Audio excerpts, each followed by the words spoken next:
The first thing I noticed wasn't her voice. It was the way her thumb tapped the pen against the edge of the desk, a steady, deliberate rhythm meant to fill the silence. She leaned back in her chair, just enough to suggest confidence, but her eyes didn't quite hold mine. The scent of her perfume drifted across the polished wood, sharp, floral, the kind of designer choice meant to announce control before a single word was spoken. She smiled, but it wasn't warmth.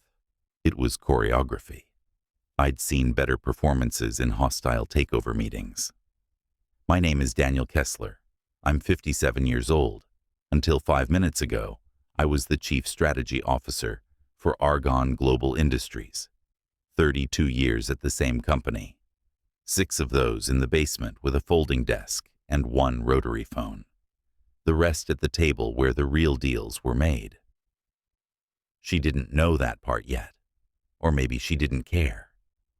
She kept her gaze on a folder in front of her, opened it like it was routine, and slid the papers toward me without a flicker of hesitation. "Your experience is old news," she said, almost casually. "We need fresh blood who lives in the current century." The pen kept tapping, metronome steady. I watched the muscles in her jaw tighten on the last word. She thought she was in control. I cataloged the rest, shoulders angled slightly away, disengagement, left foot bouncing under the desk, nerves, overcompensating with eye contact when she remembered to use it. I'd read competitors for decades. She wasn't hard to read. I didn't reach for the papers right away. Instead, I glanced at the reflection in the glass wall behind her, noting the faint tremor in her elbow. Somewhere behind that confident script was a flicker of uncertainty. I stood, buttoned my jacket, and extended my hand. She hesitated half a second before shaking it. "Congratulations," I said. "You've just made a very bold move." And I smiled, not forced, not strained, just enough to let her wonder what I meant. I walked out without looking back. No scene, no protest. I'd learned a long time ago you don't win the real fight in the room where they fire you. You win it outside, in the silence that follows. The elevator ride down gave me 12 floors to think. 32 years, and over 71% of this company's total revenue traced directly back to projects I initiated, clients I landed, markets I opened. They'd run the numbers. They knew exactly what they were cutting loose. Which meant this wasn't about performance. It was about image, optics, a story they could sell to investors about modernization. When I joined Argonne Global, it wasn't global at all. It was 2 rented rooms above a defunct print shop, a team of 4, and an accounts receivable ledger that looked like a countdown clock to bankruptcy. I was 25. Arrogant enough to believe I could build something from nothing, stubborn enough to keep going after I'd already been bankrupt twice. I learned early that business wasn't about numbers. It was about patterns, spotting them, exploiting them, moving before anyone else realized they'd shifted. In 2008, when the crash gutted half our industry, I didn't flinch. While others cut staff and hid in their offices, I secured 3 overseas contracts, locked in fixed-rate supply deals, and diversified into markets no one else would touch. That single year's moves accounted for almost a quarter of our decade-long growth. The board called it luck. I called it preparation. Luck doesn't last 32 years. I stepped out onto the street, the afternoon light catching the mirrored facade of the building I'd practically built from the inside out. People hurried past, glued to their phones, talking deals they thought were big. I'd made bigger. Lost bigger, too. The city hummed like it always did, indifferent to individual victories and defeats. As I crossed the plaza, I thought about her words. Fresh blood who lives in the current century. The arrogance in them wasn't personal. It was generational. She believed innovation was a product of youth. That time in the game dulled your edge. What she didn't understand was that the edge isn't something you get from a decade of LinkedIn hustle. It's something you earn from scars, economic, political, and personal. By the time I reached the parking garage, the initial sting was gone, replaced with something sharper, calmer. There's a particular clarity that comes when you know you've just been underestimated by someone in a position of power. It's not anger, it's opportunity. I started the car, the familiar growl of the engine grounding me in routine. The steering wheel felt the same as it did yesterday. The city streets still stretched out ahead in the same grid. The difference was perspective. I wasn't driving away from the company. I was driving toward the next move. She thought this was over. She had no idea it was just a transfer of power. I didn't go to the kitchen, didn't pour myself a drink. I drove straight home, parked in the garage, and went upstairs to the one room no one outside my inner circle had ever set foot in. On paper, it was my home office. In reality, it was a war room. The walls were lined with steel shelving, not books, and each shelf was packed with drives, servers, and archival cases. 3 monitors curved around the desk in a half moon, their dark screens waiting for the tap of a key. In the corner, a standalone tower hummed quietly. A private server with 32 years' worth of financial intelligence, market research, and internal communications from every company I'd ever touched. The chair was familiar under me, molded from hours of planning in this exact spot. I keyed in a passphrase, and the monitors came alive. Market tickers scrolled along the bottom, algorithmic watch lists blinking green and red. Secure chat clients pinged quietly in the background. I opened one folder, the one labeled with nothing more than a date, and pulled up the latest file. Audio. The morning's board meeting. I'd wired the conference room years ago, not for blackmail, but accuracy. Note-taking was always my excuse, and no one ever questioned the unobtrusive microphones hidden inside the ceiling light fixtures. I put in the earbuds and pressed play. The sound was crisp, shuffling papers, someone clearing their throat, the faint click of a pen. Then her voice, measured, rehearsed. We have an opportunity to reposition Argon Global into a high-yield speculative model. The current market favors speed over caution. If we move aggressively into leveraged instruments, cryptocurrency portfolios, and short-cycle commodities, we can double projected growth in 2 years. I closed my eyes and listened to the tone, not just the words. She believed it, or wanted the room to believe she did. But the model she was describing was a minefield, unstable, volatile, and perfectly capable of imploding the company within 18 months. I'd seen it before.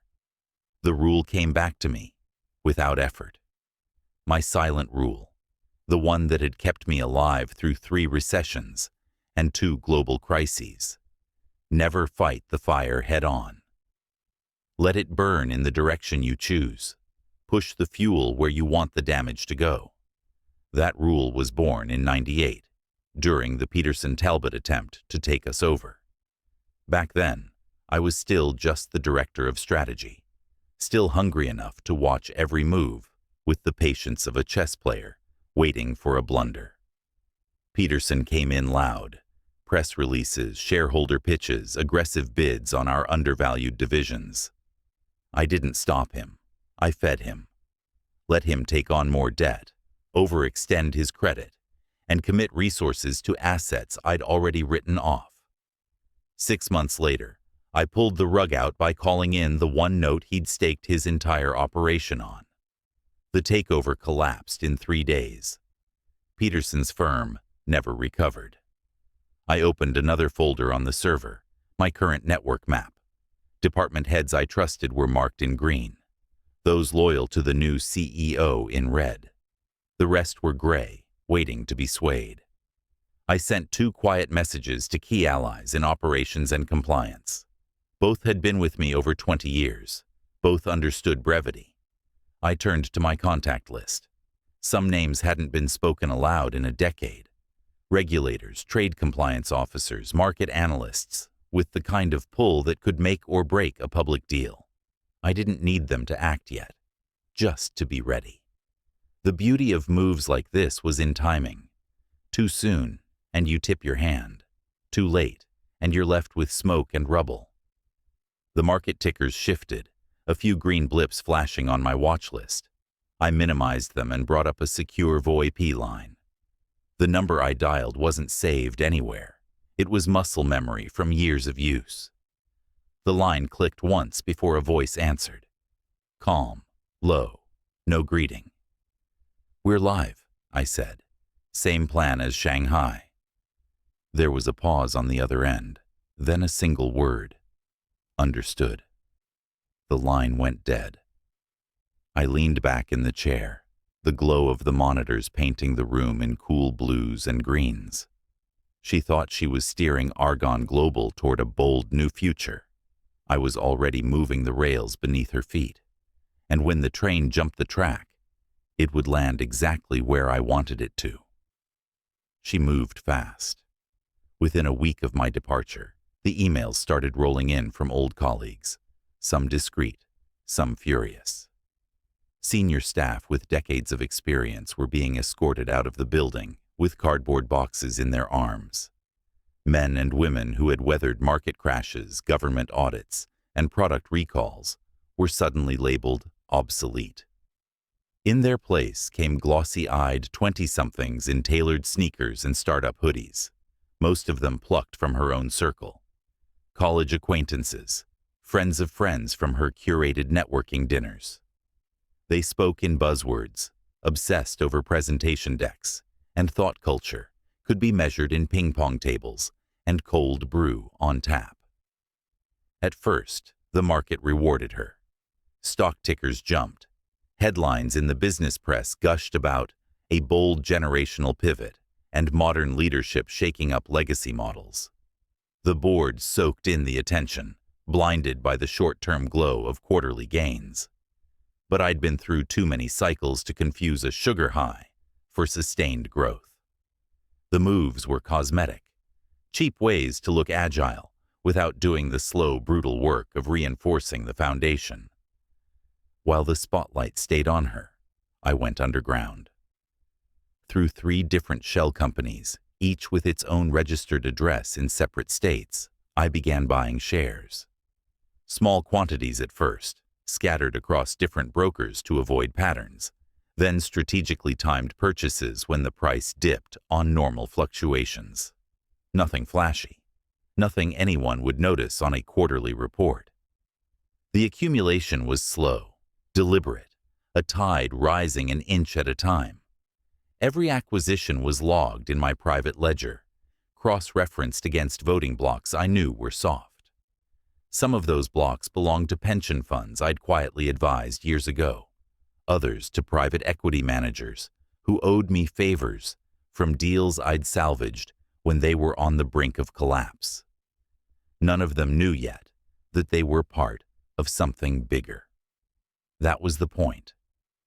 One night, while combing through old files, I found a photograph tucked between 2 contracts. My mentor, Robert Lang, standing in the corner office the day we closed our first overseas expansion. He was in his 60s then, still sharp, still carrying that dry humor that could cut tension in half with a single line. I could almost hear his voice from that day. "Don't ever confuse the company with yourself, Daniel. You're a steward, not a god. The minute you start thinking you own it, you've already lost it." Robert had been the one to warn me about hubris. He'd seen too many brilliant men dismantle their own legacies, chasing the high of being right. He believed in legacy, not as a monument to ego, but as a living thing that had to be protected from both enemies and the arrogance of its own leaders. That conversation had stayed with me through every deal, every market shift. Now it felt like a warning, written for this exact moment. This wasn't revenge. Revenge is messy, short-sighted, and burns through resources faster than it creates them. What I was doing was reclamation, taking back something I had spent more than half my life building before it collapsed under someone else's vanity project. She thought she was painting a masterpiece. I knew she was setting fire to the frame. The proof came sooner than I expected. A contact in financial intelligence, someone who preferred their name to stay in the shadows, called to tell me she'd been seen meeting with Victor Kroll. The name hit like a weight. Kroll was a corporate raider in the purest sense, a man who made his fortune gutting companies for parts. He didn't restructure, he stripped. He'd destroyed 2 industry giants in the last decade, leaving behind thousands of layoffs and bankrupt suppliers in his wake. If she was talking to him, she wasn't just flirting with danger. She was inviting it into the house and handing it the master key. I pulled up the hotel security feed my contact had sent. The footage showed them in the lobby of the Fairmont, shaking hands like old friends. Kroll's eyes were cold, scanning the room even as he smiled. She looked exhilarated, as if standing on the edge of something thrilling, not realizing it was a cliff. That night, I booked myself a room at the Meridian, 31 floors up, facing the city skyline. The lights of the financial district glittered against the glass, each one a small reminder of the empire I'd helped build. I stood there in the dark, the hum of the city muted through the floor-to-ceiling windows.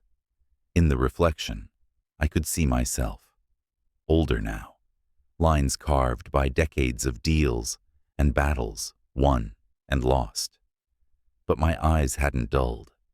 I watched the streets below, the taxis threading through traffic, the occasional flash of a police cruiser. Somewhere out there, she was planning her next move with a man who'd hollow her out and leave nothing but a shell for the headlines. She didn't realize that every step she took toward him was one step deeper into my design.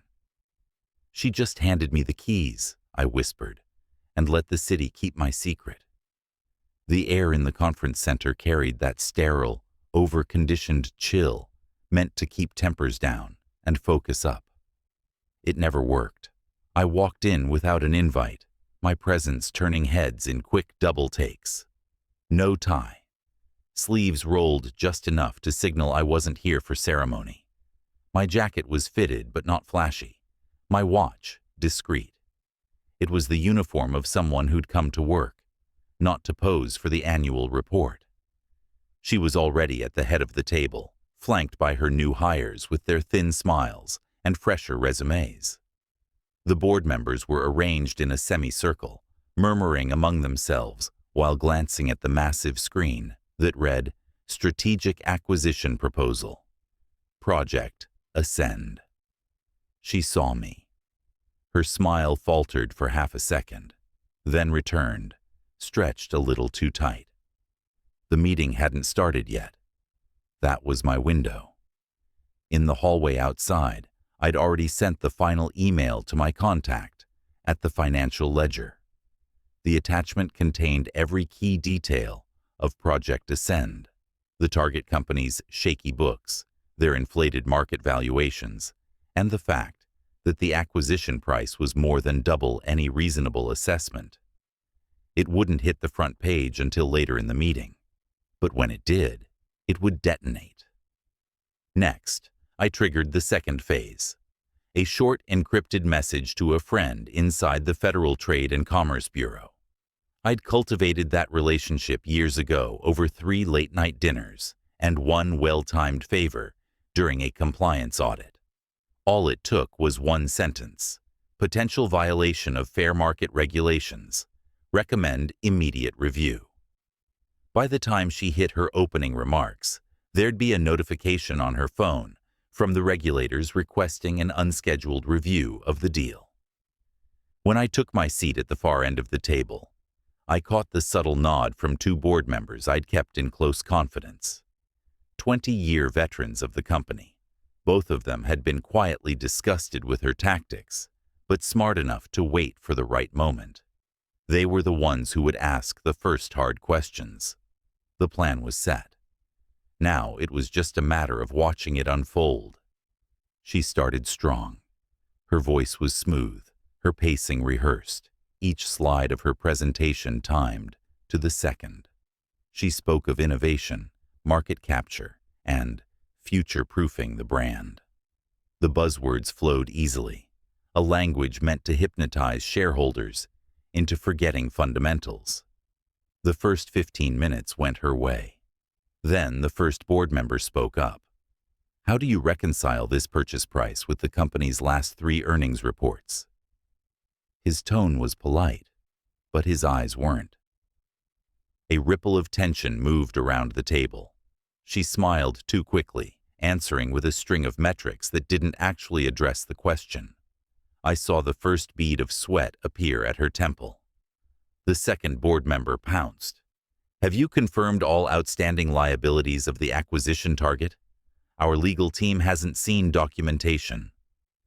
Her answer wavered, just enough to register. She shifted her stance, weight moving from one foot to the other, hand tightening on the edge of the podium. The predators in the room could smell it. Midway through her next slide, one of her assistants slid a phone onto the table beside her. She glanced down.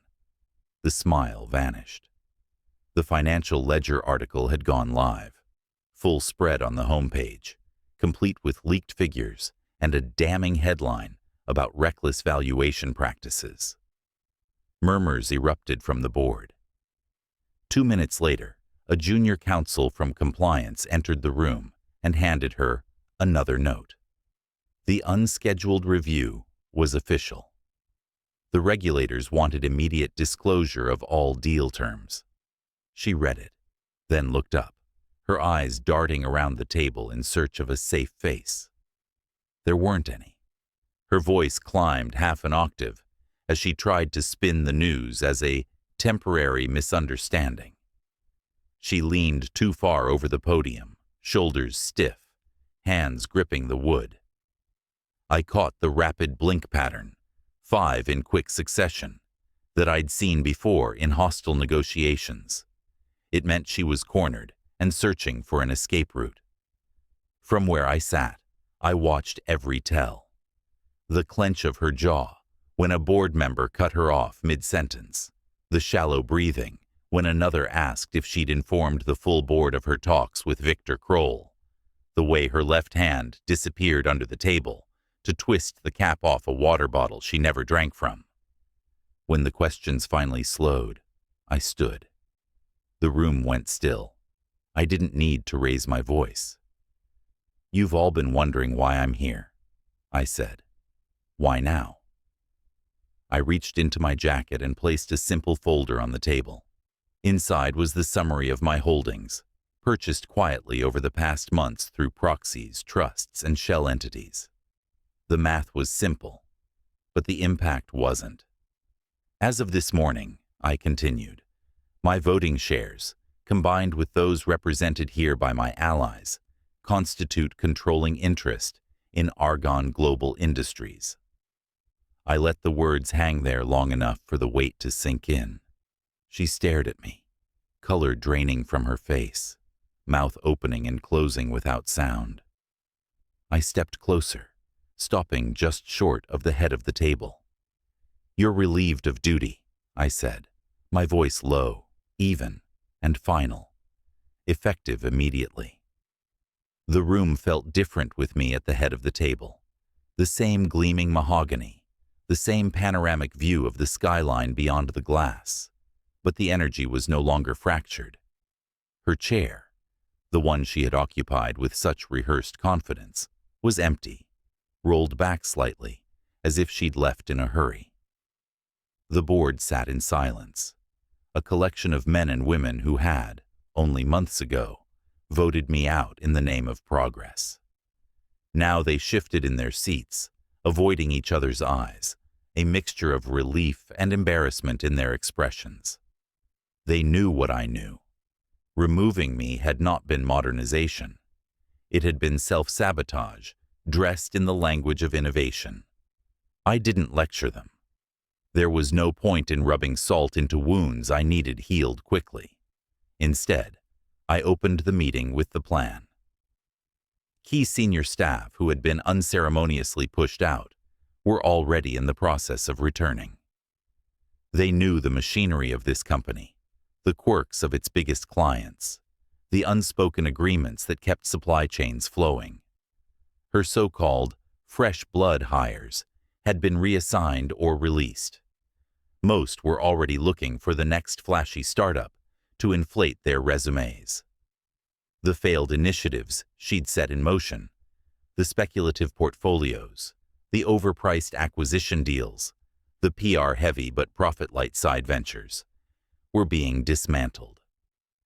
We were going back to the company's spine, products and services that had built our reputation, long-term contracts with reliable margins, and the deep market relationships you can't buy with a quarterly campaign.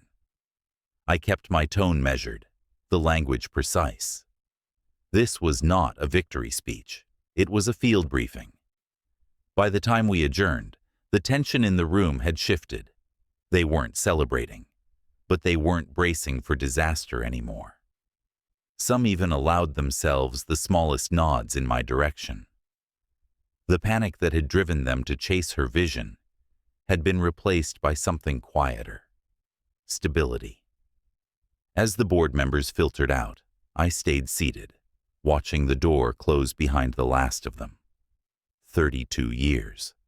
That was the real investment. Not the shares, not the titles, but the years of building something from a fragile idea into an operation that could withstand market crashes, competitor raids, and leadership turnover. I thought about the hundreds of livelihoods tied to the decisions made in this room.